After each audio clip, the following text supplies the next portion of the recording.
अपने इस कम किरदार होने के बावजूद बहुत भारी कीमत अदा कर रहा है। तवानाई की मांग में इजाफा माशी दबाव बढ़ाता है। शदीद गर्मी की वजह से ज़राअत का शोबा भी मुतासिर हो रहा है, जिसके नतीजे में 2000 अमवात हुई, जो इंसानी सेहत, मईशत और माहौल पर गहरे असरात मुरतब कर रही है। ये वो मरला है जब जिस्म गर्मी से मुतासिर होने लगता है। पाकिस्तान जैसे इलाकों का दर्जा हरारत मुसलसल बढ़ रहा है। कार्बन डाइऑक्साइड और मीथेन जैसी गैसों की मिकदार तेजी से बढ़ रही है। हो सकता है कि पानी और खुराक का मुमकिन बहरान देखने को मिले। अस्सलाम वालेकुम दोस्तों, पाकिस्तान में गर्मी की शिद्दत में इजाफा एक संगीन और बढ़ता हुआ चैलेंज है, जो हालिया दहाइयों में नुमाया तौर पर शिद्दत अख्तियार कर गया है। गर्मी की लहरें जो कभी कभार और महदूद पैमाने पर हुआ करती थी, वो अब बार बार तवील और शदीद हो रही हैं, जो इंसानी सेहत, मईशत और माहौल पर गहरे असरात मुरतब कर रही हैं। ये रुझान ग्लोबल क्लाइमेट चेंज का लाजमी हिस्सा है, जो ज़मीन के एवरेज टेम्परेचर में इजाफे के बाइस बन रहा है। पाकिस्तान, जो आलमी ग्रीन हाउस गैसों के इखराज में 1% से भी कम हिस्सा डालता है, अपने इस कम किरदार होने के बावजूद बहुत भारी कीमत अदा कर रहा है। आए दिन बढ़ती गर्मी की वजह से अमवात की तादाद में इजाफा हो रहा है। पाकिस्तानी मईशत पर भी गहरे असरात मुरतब हो रहे हैं। शदीद गर्मी की वजह से ज़राअत का शोबा भी मुतासिर हो रहा है। बढ़ती हुई गर्मी की क्या वजूहात हैं, हमें इस पर काबू पाने के लिए क्या इक़दाम करने होंगे, आइए बारीकी से जानने की कोशिश करते हैं।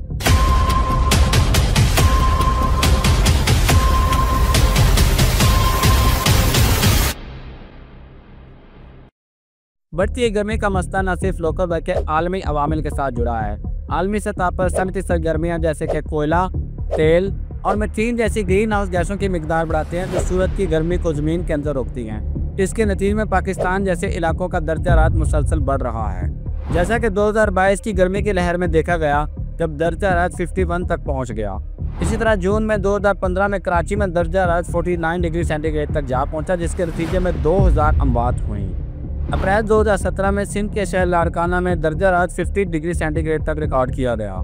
28 मई 2017 को बलूचिस्तान के दूसरे बड़े शहर तुर्बत में दर्जा हरारत 53.7 डिग्री सेंटीग्रेड रिकॉर्ड किया गया था, और ये दुनिया की तारीख में रिकॉर्ड किया जाने वाला चौथा सबसे बड़ा दर्जा हरारत था।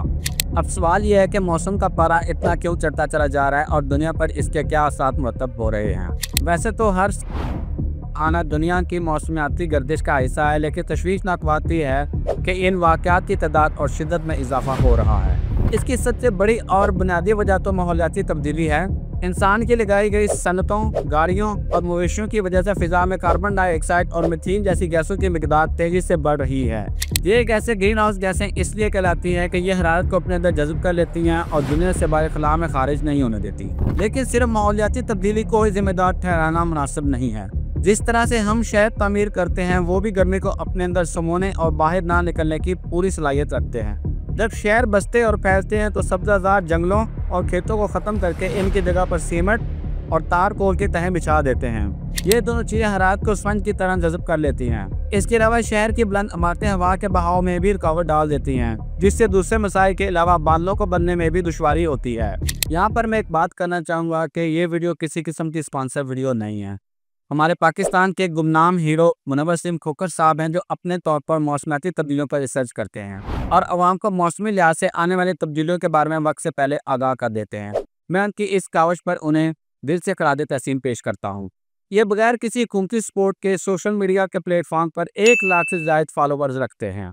मौसमी लिहाज से इनकी सर्च MS के वेदर अपडेट की जा सकती है। इन्होंने 30 के करीब व्हाट्सएप ग्रुप बना के रखे हैं, जिनकी तादाद हर वक्त फुल रहती है। इसके अलावा ये फेसबुक, टिकटॉक और यूट्यूब पर भी मौजूद हैं। इनके यूट्यूब चैनल का लिंक मैंने डिस्क्रिप्शन में डाल दिया है। टॉपिक पर वापस आते हैं। बढ़ती हुई गर्मी की एक वजह एल नीनो भी है। आपने एल नीनो या ला नीना जैसे नाम सुन रखे होंगे। आप में से जो इनके बारे में नहीं जानते हो, MS के वेदर के चैनल पर जाकर इनके बारे में तफसीली वीडियो देख सकते हैं। वीडियो का लिंक मैंने डिस्क्रिप्शन में डाल दिया है, इधर आपको नज़र भी आ रहा होगा। नागवार तकलीफ तक कैफियत है, बल्कि इसके इंसानी सेहत पर संगीन असरात मुरतब हो सकते हैं। जब दर्जा हरारत 37 डिग्री सेंटीग्रेड से बढ़ जाए तो वो इंसानी दर्जा हरारत से ज़्यादा हो जाता है। ये वो मरला है जब जिस्म गर्मी से मुतासिर होने लगता है।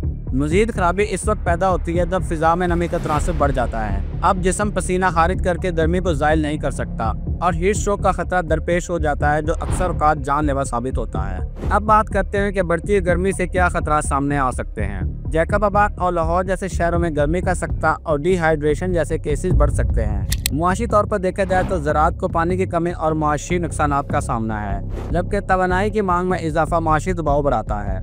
आने वाले वक्तों की बात करें तो तारीख के हिसाब से अंदाज़ा लगाया जा सकता है 1901 से 1950 तक एवरेज टेम्परेचर 21.5 था, जिसमें गर्मी की लहर नायाब थी जो कि ज़राअत पर इतना ज़्यादा असरअंदाज नहीं करती थी। 1951 से 2000 तक एवरेज टेम्परेचर 21.8 था, जिसमें गर्मी की लहर बढ़ती हुई दिखाई दी थी, जिसकी वजह से सेहत के खदशात में इजाफा देखने को मिला था। 2001 से 2020 तक एवरेज टेम्परेचर 22.2 रहा, जिसमें गर्मी की लहरें बार बार आईं, जिसकी वजह से माशी और सेहत के संगीन नुकसान देखने को मिले। इसी हिसाब से अगर पेशन गोई करें तो 2025 से 2050 तक एवरेज टेम्परेचर 23.0 होगा। गर्मी की लहरें बार बार आएगी और हो सकता है कि पानी और खुराक का मुमकिन बहरान देखने को मिले। आखिर में इतना ही कहूँगा कि क्लाइमेट चेंज के नतीजे में तबाहकुन गर्मी से आपको सिर्फ एक चीज़ बचा सकती है, और वो है दरख्त। कभी आप खुद तजर्बा करके देख लें कि जैसे आप दरख्त के नज़दीक होंगे आपको टेम्परेचर में कमी महसूस होगी, जैसे जैसे आप दरख्त से दूर जाते जाएंगे टेम्परेचर में इजाफा आपको महसूस होगा। सादा तरीन लफ्ज़ों में आप दरख्तों को कुदरती एयर कंडीशन भी कह सकते हैं। हम मुसलमानों के दरख्त लगाने की अहमियत और भी ज़्यादा है, क्योंकि हजूर अक़दस सल्लल्लाहु अलैहि वसल्लम ने इरशाद फरमाया है कि जब कोई मुसलमान दरख्त लगाता है फिर इसके फल, पत्तों या किसी भी हिस्से से कोई इंसान या जानवर खा लेता है तो ये उसके लिए सदका शुमार होता है। तो हमारे लिए बेशक पौधा लगाना एक सदका जारिया है और इंसानी खिदमत करने का बेहतरीन जरिया भी है। पाकिस्तान जैसे गरीब मुल्क हों या अमीर मगरिब, सब इस वक्त माहौलियाती गर्मी का सामना कर रहे हैं। माहौलियाती माहिरीन का कहना है कि क्लाइमेट चेंज खतरात को कंट्रोल और आलमी दर्जा हरारत के इजाफे पर काबू ना पाया गया तो मजीद 2 करोड़ लोग वादी भूख में जा सकते हैं।